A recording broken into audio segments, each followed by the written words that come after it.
kami mengidentifikasi masalah lingkungan atau sosial yang ada di sekolah untuk diangkat menjadi karya seni agar dapat memotivasi semua orang untuk sadar dan berupaya menghentikan masalah tersebut di lingkungan sekitar.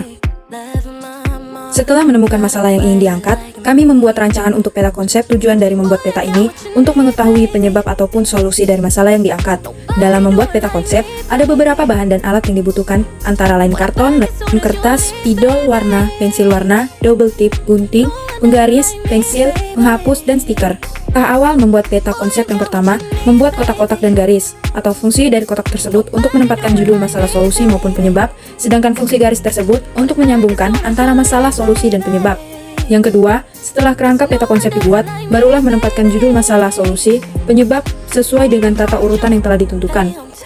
Langkah selanjutnya, yaitu membuat peta konsep semenarik mungkin, seperti diwarnai dengan spidol dan pensil warna, serta menempelkan stiker yang menarik.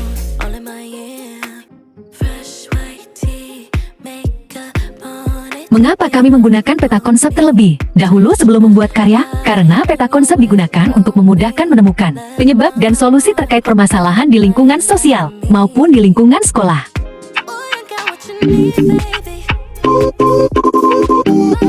Peta konsep di atas kami beri judul dengan menciptakan lingkungan sekolah bebas dari sampah. Peta konsep kami memuat 6 poin, diantaranya ialah: pertama, pengertian sampah; kedua, jenis-jenis sampah; ketiga, faktor-faktor yang mempengaruhi timbulan sampah; keempat, dampak negatif sampah terhadap manusia dan lingkungan; kelima, dampak sampah terhadap sosial dan ekonomi; keenam, pengelolaan sampah dengan konsep 3R. Sampah adalah buangan yang dihasilkan dari suatu proses produksi, baik domestik atau rumah tangga maupun industri.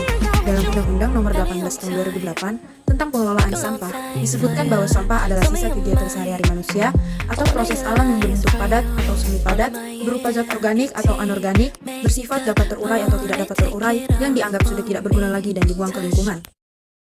Berdasarkan asal atau sumbernya, sampah padat dapat digolongkan menjadi dua, yaitu sampah organik adalah sampah yang dihasilkan dari bahan-bahan hayati yang dapat didegradasi oleh mikroba atau bersifat biodegradable. Sampah ini dapat dengan mudah diuraikan melalui proses alami. Contoh sampah organik adalah sampah rumah tangga, yaitu kulit buah, tepung, sayuran, dan sisa makanan. Sampah anorganik adalah sampah yang dihasilkan dari bahan-bahan non-hayati, baik berupa produk sintetik maupun hasil proses teknologi pengolahan bahan tambang. Sampah anorganik dibedakan menjadi sampah logam dan produk-produk olahannya, sampah plastik, sampah kertas, sampah kaca dan keramik, dan sampah deterjen. Adapun faktor yang mempengaruhi timbulan sampah adalah A.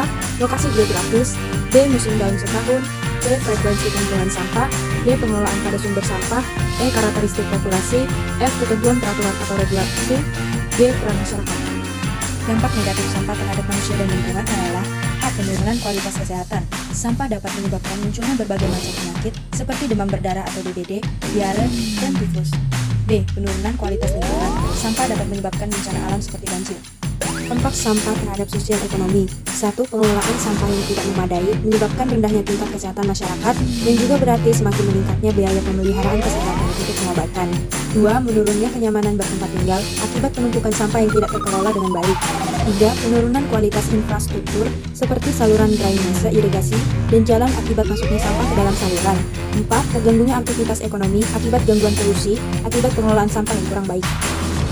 Pengelolaan sampah 3R secara umum adalah upaya pengurangan pembuangan sampah melalui program menggunakan kembali atau reuse, mengurangi atau reduce, mendaur ulang, recycle. 1. Reuse, yaitu penggunaan kembali sampah secara langsung, baik untuk fungsi yang sama maupun fungsi lain.